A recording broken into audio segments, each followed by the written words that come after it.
My name is Juliet Ashford. I am 32 years old. And for 11 years I have made my living sitting perfectly still in courtrooms, typing down other people's worst days without ever letting my face change. That skill came from my grandfather before it ever came from a stenography machine. Hadrian Ashford planted his first row of Gravenstein apples in the Hood River Valley in 1971. On 11 acres he bought with a demobilization check and a loan from a bank that told him twice he'd default within a year. He didn't.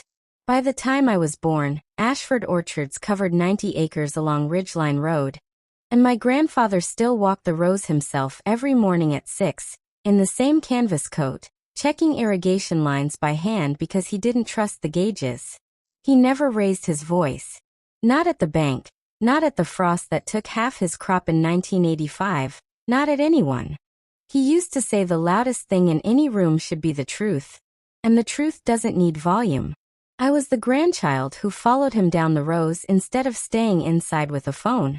My sister Sinistra was 7 years older, prettier, sharper-tongued, and gone by 17, first to Portland, then to a business degree, then to a real estate career that photographed well and paid poorly.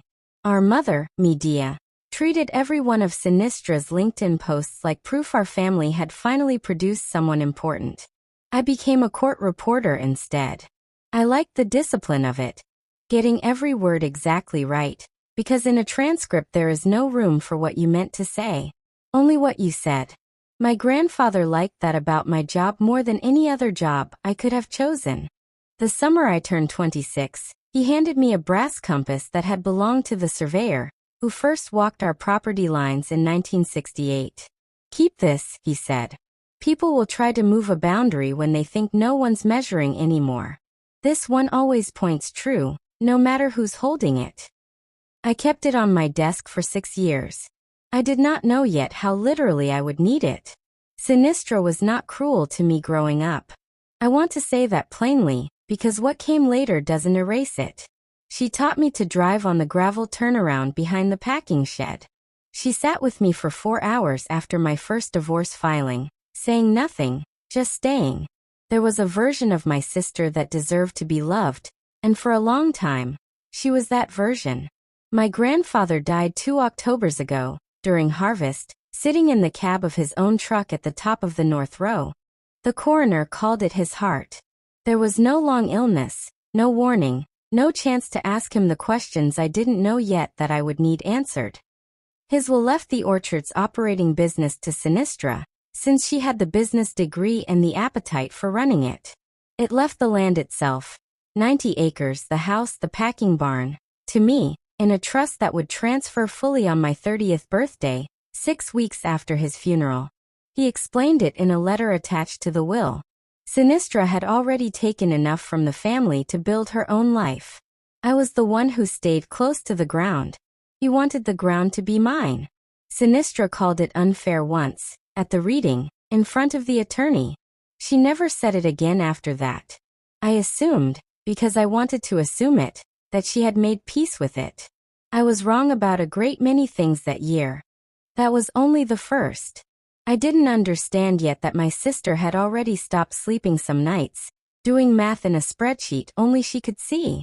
The first sign came 4 months after the funeral, on a Tuesday afternoon when Sinistra called to ask, almost casually, whether Grandpa had ever mentioned refinancing the land before he died. I told her no. She said it didn't matter. She was just curious and changed the subject to whether I wanted her old juicer. The second sign came in February. Sinistra started coming out to the orchard on weekdays, not just Sundays, always with a reason. Checking on Lysias Duarte, our foreman of 22 years, asking him questions about acreage yield and soil surveys that had nothing to do with running the packing operation she actually owned. Lysias mentioned it to me almost in passing. "She asked me twice this month what the North 40 would sell for," he said. I told her it wasn't for sale. She said she knew that. She just liked knowing numbers. I told myself that was just Sinistra being Sinistra. She had always liked knowing numbers. It didn't mean she intended to use them. The third sign was quieter and worse. In March, my mother started calling me more often than she had in years, always steering the conversation toward how tired Sinistra looked, how much debt the Portland investment properties had taken on, how the orchard's income could really help, if only I understood how family was supposed to work. I told her the orchard's income already went where my grandfather intended it to go. She said I sounded exactly like him. She did not mean it as a compliment. And then for almost 2 months, nothing. Sinistra invited me to dinner in April, the two of us alone, at the restaurant in town where we used to go after my divorce hearings. She apologized for the questions. She said watching me inherit the land had made her feel small in a way she wasn't proud of, and she wanted to do better. She asked about my cases. She laughed the way she used to laugh before Portland, before the business degree, before any of it. I let my guard down that night. I want to be honest about that, because it matters to everything that came after. I drove home with the windows cracked, thinking maybe we had actually found our way back to each other. 2 weeks later, a courier delivered a certified letter to the packing barn addressed to Lysias, informing him that new ownership documentation would require his cooperation with an upcoming property assessment. Lysias brought it straight to my kitchen table. New ownership, he said. Juliet, whose name is on this? I hadn't opened anything like it. I hadn't signed anything like it. I picked up my grandfather's compass off the windowsill before I even knew I was reaching for it. Turned it over once in my hand, and set it back down. Something had already moved. I just didn't know how far yet. What I didn't understand yet was that the dinner and the letter were not two separate things. They were the same plan wearing two different faces. I called Melisande Renner the morning after Lysias brought me the certified letter. Melisande had handled my grandfather's estate, and before that, she had handled 2 decades of contracts for the orchard itself. She had a way of listening that didn't perform concern. She just took notes and asked the next useful question. Send me everything, she said. The letter. Anything with a signature you don't recognize. Don't call your sister yet. I didn't call her. But she called me. Sinistra's voice on the phone that Thursday was warm, almost apologetic, the way it had been at dinner. She said the letter was a mistake, some clerical mix-up from a property management company she'd hired to help modernize the business side of things. She said she'd handle it. She asked if I wanted to come out Sunday and help with the spring pruning, like we used to when we were kids. I went. We spent 4 hours in the North Rows together, and for those 4 hours I let myself believe the version of my sister my grandfather used to describe, sharp, ambitious, but ours. She brought me a coffee at noon in the same chipped blue mug our grandfather used to drink from. The one with the hairline cracked down one side that had been in that kitchen cabinet since before either of us could remember. Remember when he'd let us split one of these between us, she said, and tell us we each got half the caffeine and twice the trouble? I remembered. I laughed. I meant it. You know that feeling when someone hands you back a piece of your own childhood and you forget, just for an afternoon, that you had any reason to be careful with them? That was the trap. Not the coffee. Not the pruning shears. The forgetting. 3 weeks passed with nothing but ordinary quiet. Lysias running the packing schedule, Sinistra sending cheerful updates about the Portland properties finally stabilizing. My mother calling less often and sounding less anxious when she did. I started to think the worst of it was behind us. Then, on a Wednesday in late May, a woman named Tallulah Marsh called my office. She introduced herself as a forensic document examiner working a separate case for the county assessor's office, reviewing a batch of recently filed property paperwork for irregularities. She asked if I had time to look at something. She wasn't calling about my case. Not directly. She was calling because my name had turned up on a document she didn't think I'd actually signed. I told her I hadn't signed anything transferring any part of the orchard to anyone. That's what I thought, she said. You'll want to see this in person. I drove to her office that same afternoon. I did not tell Sinistra I was going. I did not tell my mother either. I told myself I was being careful. I didn't yet understand I was already too late to prevent whatever had been set in motion. I only understood, sitting in Tallulah's waiting room with my grandfather's compass in my coat pocket, that the quiet of the last 3 weeks had never been peace. It had been construction. I need to tell you what was in that folder before I tell you what it meant, because I didn't understand the second part until I'd read the first part twice. Tallulah Marsh laid 3 documents on the table between us. The first was a power of attorney, dated the previous November, giving Sinistra authority to manage all real property transactions on my behalf in the event I became unavailable or incapacitated. My signature was at the bottom. I had never seen the document before in my life. Look at the pen pressure, Tallulah said, sliding a loop across the table. Real signatures vary. Yours doesn't waver once across the whole line. That's consistent with tracing, not writing. The second document was a notary journal entry, supposedly recorded the same November date, at an office in Hood River belonging to a notary named Ravik Solari. It listed my name, my supposed photo ID, and a thumbprint. I pulled Solari's full journal for that month, Tallulah said. This entry was inserted between 2 others using a different ink cartridge than every entry around it. The journal's supposed to be continuous. This one isn't. The third document was a listing agreement. Sinistra had already signed a contract with a developer, a man named Damon Voss, to sell 40 acres of the North Orchard for a distribution warehouse, contingent on clearing the title through the power of attorney. I sat with that folder for a long time. I didn't cry. I didn't say anything for almost a full minute. I photographed every page with my phone before I let myself feel a single thing, because 11 years of transcribing other people's disasters had taught me that evidence disappears the moment you stop paying attention to it. Then I opened my bag, took out my grandfather's compass, and set it on the table next to the folder. I don't know why. I think I needed something in my hand that still pointed true. I sat down on the floor of Tallulah's office. Right there on the carpet. I didn't cry there either. I just sat, because my legs had stopped agreeing to hold me up. I've seen a lot of forged documents, Tallulah said eventually. This one isn't clever. Whoever did it was in a hurry. I thought about the dinner, the dry pruning wine, and the blue mug. April, all of it, laid neatly over November like a fresh coat of paint over a water stain. I was raised to keep things in the family, to handle disagreements quietly, without airing them out for anyone to see. Nobody raised me for what to do when the disagreement was theft, and the family was the one doing it. Tallulah gave me copies of everything and told me, gently, that as a private examiner she couldn't take this further herself, but she knew people who could. You'll want an attorney who does contested estates, she said. And probably county detectives eventually. This isn't just a property dispute. Somebody committed forgery, and somebody at that notary's office let it happen.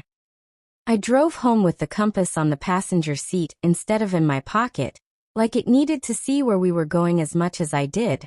I did not call Sinistra that night. I called Melisande instead, and told her everything Tallulah had shown me.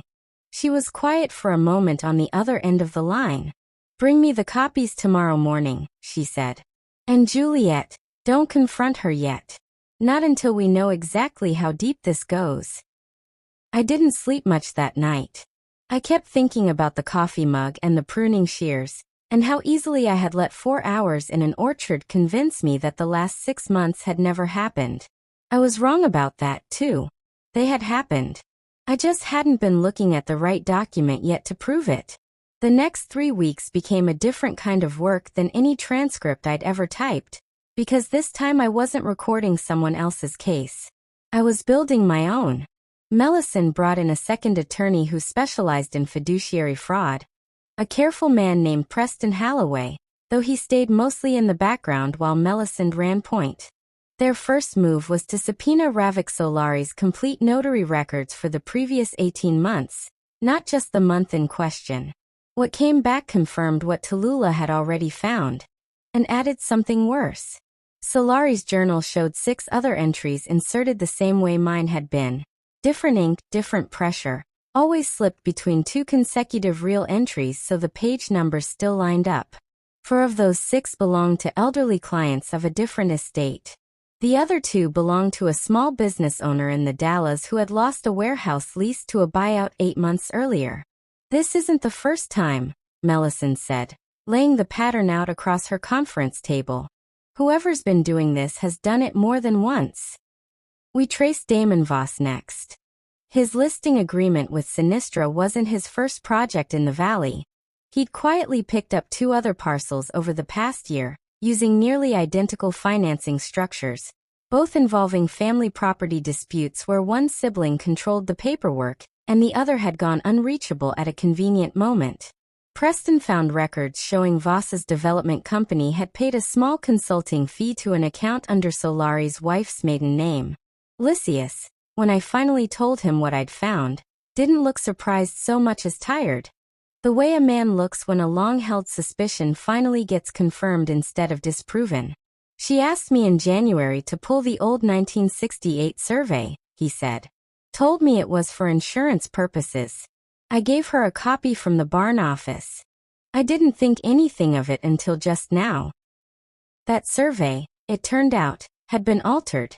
The same 40 acres my grandfather's compass had once marked out by hand, redrawn on a photocopy with the northern boundary shifted 60 feet. Enough to make the warehouse parcel look cleanly separable from the house and packing barn instead of running straight through the heart of the working orchard. Melisande found something else, buried in a box of my grandfather's old papers that I hadn't gone through since the funeral. A sealed envelope, addressed in his handwriting to whoever needs this after me. Inside was a letter, along with a second, older survey certificate. The original 1968 document Lysias remembered, notarized and filed the same year the orchard was founded, with the true boundary lines intact. I did not read the letter that day. Melisande suggested I wait, and for once, I agreed with her instinct instead of my own impatience. Some things needed to be opened when I could actually sit with them, not standing in a law office with 3 other people watching my face. What I did read, immediately, was a name at the bottom of an email chain Preston had pulled through discovery from Voss's development company. My mother's email address, on a message to Sinistra dated the previous October.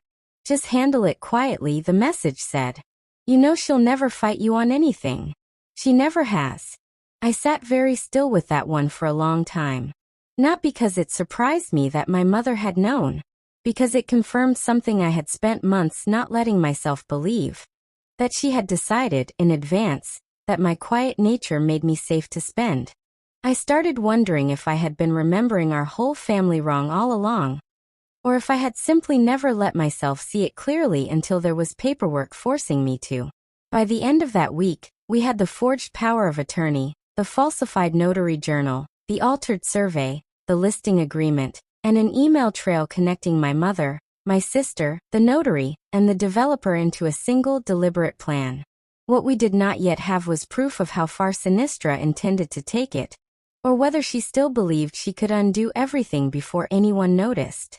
I found out the answer to that on a Thursday afternoon, when Sinistra called to ask, in the same warm voice from the dinner in April, whether I'd be willing to come by the house this weekend and sign some paperwork to simplify things going forward. I did not go to that meeting. Not the way she wanted me to. Instead, Melisande and Preston helped me put together a different kind of appointment. One where I would walk in already knowing everything, instead of walking in to be handed one more document I hadn't asked for. "You have 2 choices," Melisande told me. "You confront her privately and give her a chance to undo this quietly, which protects the family name but risks her destroying evidence the moment she knows you're onto her. Or you go through the county and the state licensing board first, and let the paperwork speak before she has any warning at all." I thought about my grandfather, and the way he never raised his voice at the bank, at the frost, at anyone. I thought about how the loudest thing in any room should be the truth, and the truth doesn't need volume. "The second one," I said. "I'm done giving her warnings." We filed a formal complaint with the State Notary Licensing Board against Ravik Solari first, attaching Tallulah's forensic findings. That triggered an automatic referral to the County Fraud Division, where a detective named Tamlin Osei picked up the file within the week. Detective Osei was unhurried in a way I found strangely comforting. He read through the folder twice before asking me a single question. "This is the most organized set of evidence I've seen brought in by a private citizen in a long time," he said. "Most people bring me feelings. You brought me a case." I told him 11 years of court reporting does that to a person. You stop trusting memory. You start trusting the record. Osei's office subpoenaed Voss's full development financing, which was when we learned the warehouse deal was contingent on closing within 60 days, meaning Sinistra was not simply hoping to quietly manage my land. She had already committed in writing to selling 40 acres she did not legally control, to a buyer who was actively pressuring her to finalize the paperwork before the county caught the boundary discrepancy. She was not just protecting herself anymore. She was cornered by her own deadline.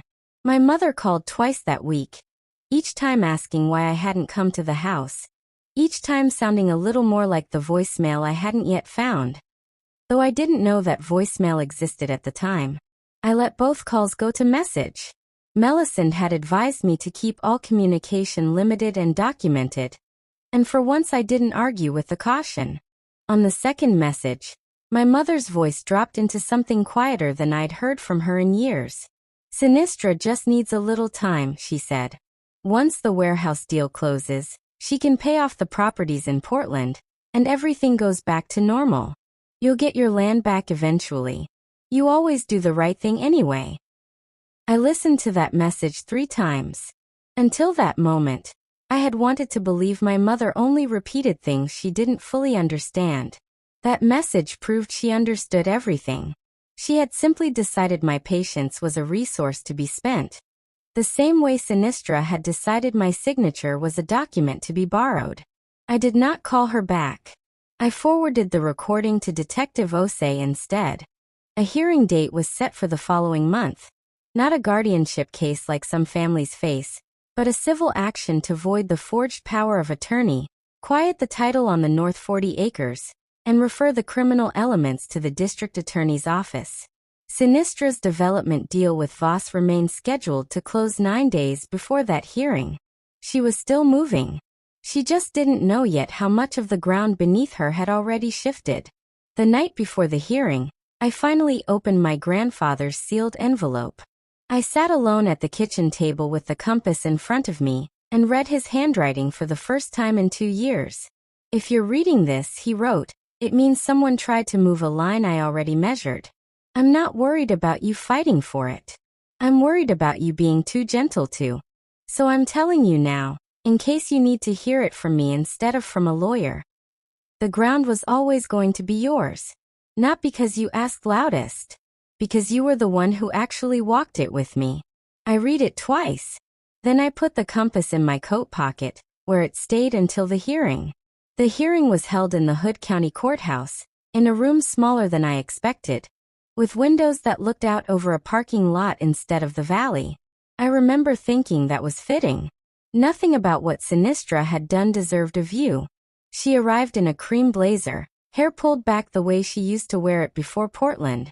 Before any of it, my mother sat beside her, holding a tissue she never used.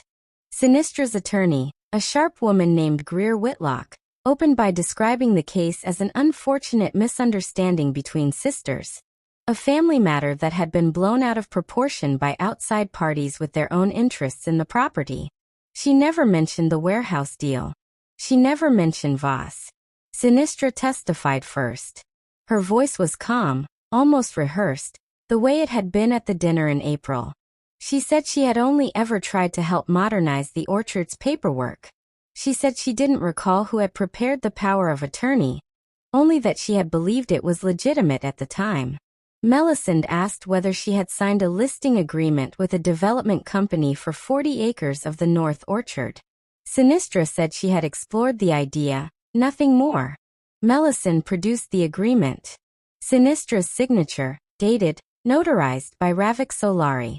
"Explored," Melisande repeated. "With a closing date 9 days from today." Sinistra had no answer ready. My mother testified next. She said I had changed after our grandfather's death, become suspicious of people who only wanted to help. She said Sinistra had only ever tried to keep the family together. Melisande played the voicemail. My mother's own voice filled that small room, telling me Sinistra just needed a little time. That once the warehouse deal closed she could pay off her Portland properties. That everything would go back to normal. My mother covered her mouth. She did not cry the way she had at the reading of the will. This time the tears came too late to help her. Detective Osei's forensic partner, Tallulah Marsh, walked the judge through the notary journal, the ink discrepancy, the altered survey. Judge Reardon Blake studied the documents in silence for what felt like a very long time. He removed his glasses at one point, the way I imagine judges do in every courtroom, in every family's worst year, and looked directly at my sister. Ms. Ashford, he said, did you sign this power of attorney yourself, or did someone sign it for you? Sinistra said she believed our mother had arranged it on her behalf, as a courtesy, while she was traveling. The judge asked my mother whether that was true. My mother said no. Quietly. Just once. I did not gloat. I want to say that plainly, because there was a version of that afternoon where I could have. I sat with my hands folded in my lap and my grandfather's compass in my coat pocket. And I let the record speak the way it always had in every courtroom I'd ever sat in professionally. The truth doesn't need volume. It only needs someone willing to write it down correctly. Judge Blake ruled from the bench. The power of attorney was void, procured through forgery. Title to the North 40 acres was quieted in my name alone, exactly as my grandfather's original trust had intended. The listing agreement with Damon Voss was voided as a matter of law, since Sinistra had never held authority to sell land she didn't own. He referred the forged notary journal, the altered survey, and the falsified power of attorney to the district attorney's office for criminal review, alongside Detective Osei's existing fraud investigation. Outside the courthouse, Osei's team took Ravik Solari into custody within the week. His notary license was permanently revoked by the state board. Damon Voss settled with the county to avoid prosecution, forfeiting the deposit he'd already paid Sinistra, and walking away from the development entirely. Sinistra was charged with forgery, fraud, and falsifying a legal instrument. She fought the case for 4 months before the digital evidence, the same device logs and altered ink lines Tallulah had first shown me, made a trial too risky for her to take. She accepted a plea. 3 years, with the possibility of parole after 18 months, along with a restitution order covering the legal costs of quieting the title, and a permanent bar from serving as a fiduciary or power of attorney for anyone in the state of Oregon. You always do the right thing anyway, my mother had said in that voicemail, as if it were a weakness she was entitled to spend. She was wrong about that. It was never a weakness. It was just quiet, right up until the moment it wasn't. My mother was not charged criminally. She had signed no forged documents herself, only known about them and stayed silent, which the district attorney's office determined did not meet the threshold for prosecution. But the civil judgment held her jointly responsible for a portion of the legal costs, and she sold the Ridgeline house within the year to cover it. She wrote to me for months afterward, first through Melisande's office, then directly. Some letters explained how frightened she'd been of losing Sinistra's financial support. Others were simple apologies. I answered one, eventually. I told her that fear could explain a choice, but it couldn't undo the harm the choice had caused. I wasn't ready to rebuild what we'd had. I wasn't sure I ever fully would be. But I kept the door open a crack, the way you leave a window cracked in early spring, not because you're ready for the whole season yet, just because you're not willing to seal it shut forever. I did not sell the orchard, and I did not sell the North 40. I hired an independent property manager with no connection to my family, the same way I'd once have vetted a witness before letting them near a case. Lysias stayed on as foreman, same as he'd been for 22 years before any of this happened. Same as he'd be for however many years came after. I used part of the restitution, once it came through, to fund something my grandfather would have found either sensible or slightly ridiculous, depending on his mood that day. A small legal clinic, housed 2 mornings a month out of the county extension office, helping families in the valley learn to spot exactly the kind of paperwork that had almost taken my land: altered surveys, forged authorizations, notary irregularities. We called it the Hadrian-Ashford Boundary Project. Lysias laughed the first time he heard the name. He said my grandfather would have hated the attention and loved the practicality in equal measure. At the first session, an elderly orchardist from 3 farms over asked how to tell if a survey had been altered.